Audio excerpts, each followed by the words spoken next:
son called us for the streets wires. Our son, 23, was returning one of our bags we left at his house a week ago. He decided to return it late at night last Saturday. Our party ended and we had people leaving. Apparently, when he reached our front door we had couples leaving and talking about the party. My wife opened the door in shock. He threw the bag on the floor. "Here's your stuff, sorry if I interrupted your group intimacy." My wife, as usual, started blowing up his phone. My wife had the phone on speaker. He picked up the fourth time and said, "Mom, we can talk about this on Friday at my place, but I want to be left alone for this week." Friday came and we were sitting at his place. He let out a lot of his frustrations. He said, "You guys were basically gone every other weekend when I was 16 years old. Was the only time you guys were at home was because you didn't have any F buddies to suck an F?" I told him to watch the way he spoke to us and that we still spent time on the days we didn't go nor we gone for the whole weekend. He responds, "Yeah, name one time you guys did anything with me on an individual basis? You guys were attached to the hip basically. I was actually jealous of your relationship. How effed up is that? I used to think it's nice and all how much you love each other but couldn't show me the same amount of love and attention. I used to get sick seeing you snuggle with each other like teenagers whenever we used to watch a movie together. You used to tease me about it but you had no idea how I felt inside." I responded with telling him that a romantic relationship and a parent-child relationship are completely different. He gets pissed off and said, "Don't insult my intelligence. I know that. It still doesn't change you guys cared more about each other. I've seen how girlfriend's parents love on her. I used to get jealous. By the way, Mom, yes, my girlfriend isn't a big fan of yours. She doesn't respect you as my parents. The reason I didn't share how I felt when I was at home because it felt humiliating." My wife starts bawling in tears and starts begging for forgiveness while reaching out for a hug. He rebukes and calls her an immoral woman in formal words. I started seeing red and I was up in his face telling him to watch his mouth. He then responds with saying, "What are you going to do, man? Word. I shouldn't be calling you a man. Get the heck out of my house before I lose control." My wife has called out for going to work tomorrow. She hasn't left the bed. I've been crying all night. My son hates my guts and I don't know what to do. It's been 4 hours since my son invited us to talk to him. I asked him to give us a couple of days but my wife was persistent to say the least. Before we got in the car, we both agreed to listen to him say his piece first. When we entered, he still seemed energetic. He asked us for water or anything. We said no and we sat down in the living room. He said a lot for me to quote. I'll just give a summary. He first apologized for the name calling. He said he deeply regrets calling us that and wishes he could take that back. He says he isn't inherently against us being swingers, even though that's something he personally doesn't have an interest in himself. He feels though it was that our swinging took precedence over spending time with him. He understood that we couldn't have our world revolve around him. He understood we needed time as a couple to keep our marriage strong. However, according to him we checked out of the relationship we had with him at around 15. In this we seemed much more happy coming back from our weekend getaways and our anniversary vacation than with the family trips. The fact that we did more couples trips than family trips didn't help at all. We were practically gone every other Saturday. To him it seemed we were so happy and wrapped around each other that he sort of felt like an intruder at home. Out of fear of intruding, he never confronted us on how he felt inside. He said he felt like an accessory to our marriage, rather than a person we wanted a strong individual relationship with. It seemed like parenting was a daily chore for us.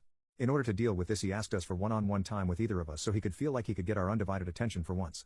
However, we rarely could because of how many swinger activities we booked. We would tell him to do stuff with his friends instead. He figured out that we were swingers when he asked to borrow the laptop when he was 17 and we had one tab open. He sort of gave up on wanting a relationship with us at that point. He told me he primarily dormed not only for social life but he needed to get out of the house. He outright told us that we don't know him as an individual. To us, he's a quite introverted kid who doesn't say a lot around us. However, he is much more talkative with everyone else around. The thing that shocked us was that he pretended to be happy when we called or came to visit so that he didn't hurt our feelings.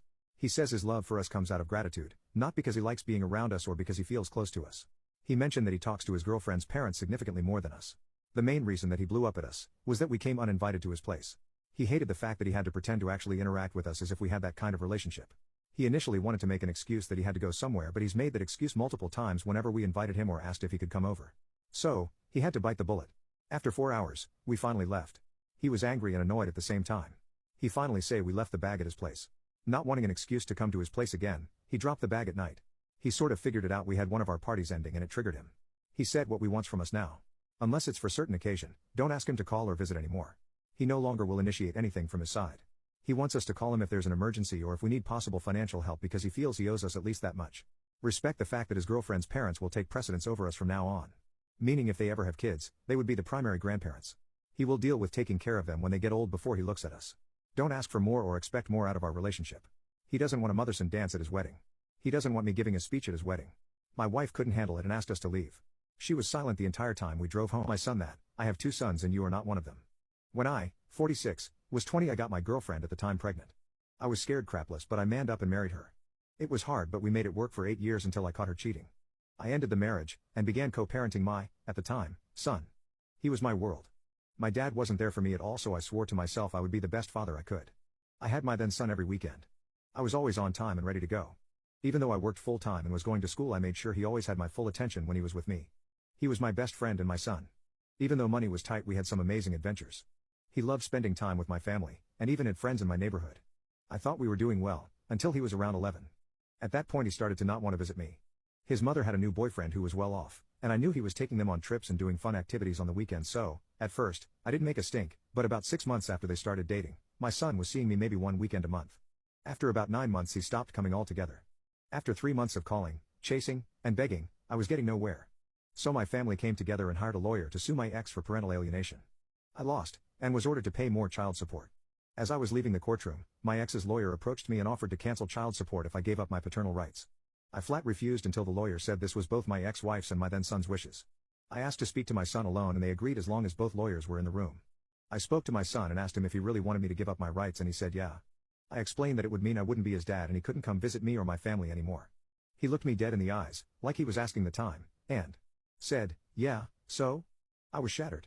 I asked again if he really understood what he was saying, and he said yes, he wanted to be ex's boyfriend's son. I signed the papers that day. From that day until 2 days ago he never spoke or contacted me, or any of my family. It literally almost unalived me. I started to drink, and stayed drunk for weeks. Finally, one day, I drank until I passed out and aspirated my own vomit. I would be dead now except the mailman dropped a package addressed to me to my neighbor's house and she saw me convulsing through my window, and called 911. I spent 2 weeks in the hospital with aspiration pneumonia. After that I moved back to my hometown, got a new job, hit the gym, and spent 4 years in intense psychotherapy. I was finally able to let it all go, and move on with my life.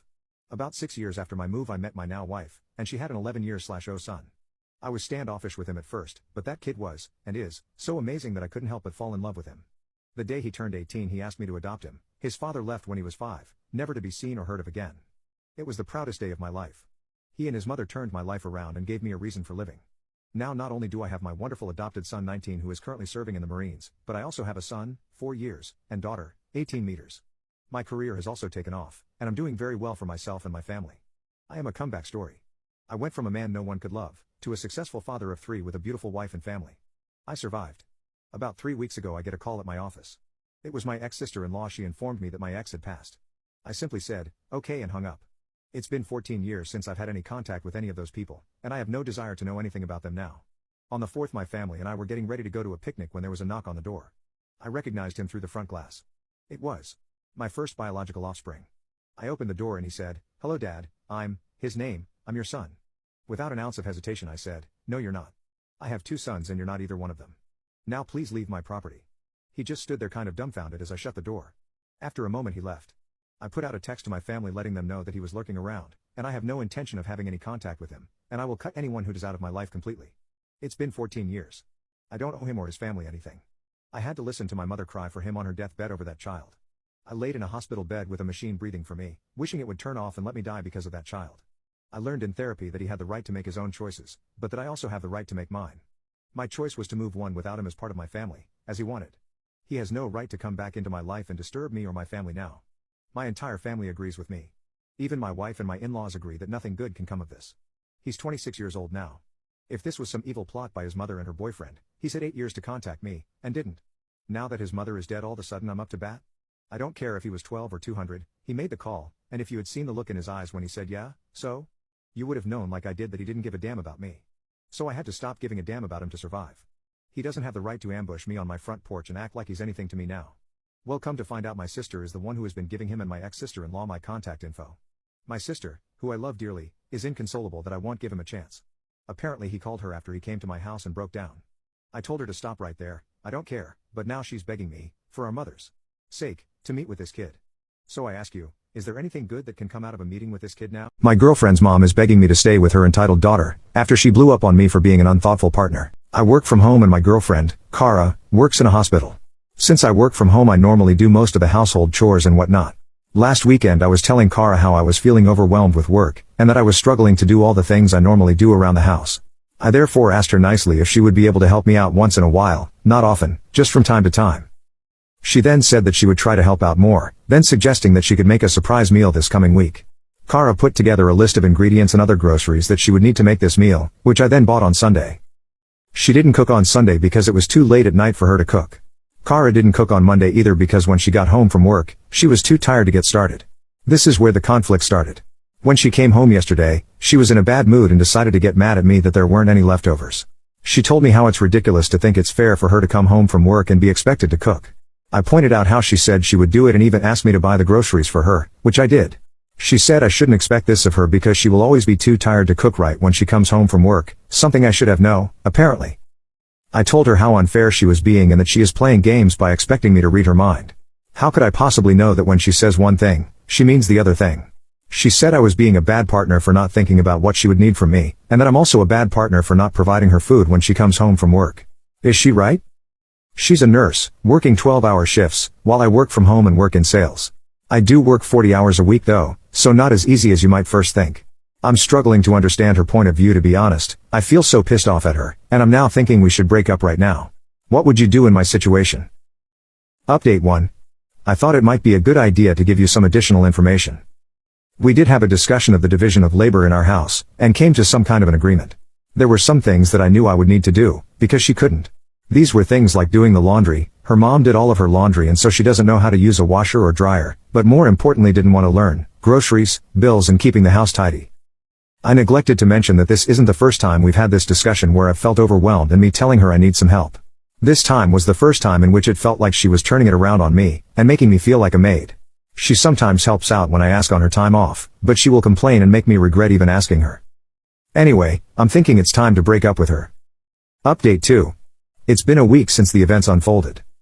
In this time I had spoken with my friend to ask him if I could stay with him and his wife for a little while. Thankfully they were very kind and agreed to this, as they're familiar with the situation. They told me they'd be free on the weekend to help me move out, a very kind gesture. The days leading up to the weekend were awkward. Kara and I would have small talk about how her shift was that day. The conversations were always brief, and then she would go back to her iPad, being an iPad kid. I asked her if she wanted to talk about the fight, but she said there wasn't anything for us to discuss. I told her that I wanted to talk about it, which only made her become annoyed with me. Like she was watching this thing on YouTube and she put it down, looked at me and said with wide eyes, "Okay, what do you want to talk about?" I told her that I wanted out of this relationship and that I was deeply unhappy. She asked me why I hadn't told her this before, like months ago. I told her how I had been telling her hundreds of times that I had been feeling overwhelmed and she wasn't helping, but only contributing to my struggle. I didn't want my life to be like that. She got mad at me and repeated that I never used the words I was unhappy and that there is only so much that she can do when she gets home. It's crazy how someone can't put two and two together to see how being overwhelmed can quickly turn into unhappiness. She asked me if this was because she didn't cook or do the dishes. When this all kicked off, I made roasted vegetables, but I was feeling really sick, so I asked Kara to do the dishes, and guess what? She didn't do it. I told her that while that is some of the reason I am feeling the way that I am, I also hate being made to feel like the bad guy for just asking her to help out. I just can't get over the fact that she won't help me even if I ask nicely, but I will do anything for her if she asked me. She told me that I should feel like a bad guy and a bad partner for expecting her to cook or clean when she comes home from work, a time when she is exhausted, while I get to work from the comfort of our home and so should always cook. I got really mad because it felt as though she was dismissing how I was feeling and downplaying the stress and anxiety. I asked her if she can see why it's better for us to split up since we don't see each other as good partners. She agreed and told me she wanted to go back to watching her show. I told her I'd be out by the weekend and the only response I got was a hand waving me off and her show resuming to play. I don't think she took me seriously. I wasn't expecting it to end like this and she was acting like it was normal. It was on Friday when she really laid into me. I was packing my things up and she saw. Clearly something went down at work to put her in a mad mood, so when she came home, she downplayed everything I did for the both of us. She told me my cooking was awful, that she hates telling me how I need to clean, that her clothes still smelled after I washed them and the house looked like crap. I didn't want to escalate things and truth be told, when she gets like this I actually get scared so I didn't engage with her. I think it finally hit her that I was being serious. She locked herself in our bedroom and I don't know what she was doing in there, but I can assume that she had spoken with her parents because her mom had called me as I was moving out. Her mom is a sweet woman and she explained to me how she understands how I must be feeling, but asked me not to leave. Bless her, she offered to come over and help with the housework in the future if we stayed together. I told her it was too late for that and I couldn't be around Kara for a while. She told me to take some time and begged me not to end things with her. She really wanted us to stay together, and I felt super bad because of this. She said that she would talk with her and work something out like a mediation. I told her I'd think about it, partially because I felt guilty not having confided with her about this before. I didn't see Kara on Saturday when we moved out, but she has been texting me and apologized for her behavior, but she wants to meet up at the end of the month to talk. I'm just chilling in my friend's basement and things are okay for now, but I feel so bad about everything. I'm thinking about going to see her and her mom next week just to talk but not to get back together. Though, It's probably best that I don't and I suck it up and move on from her.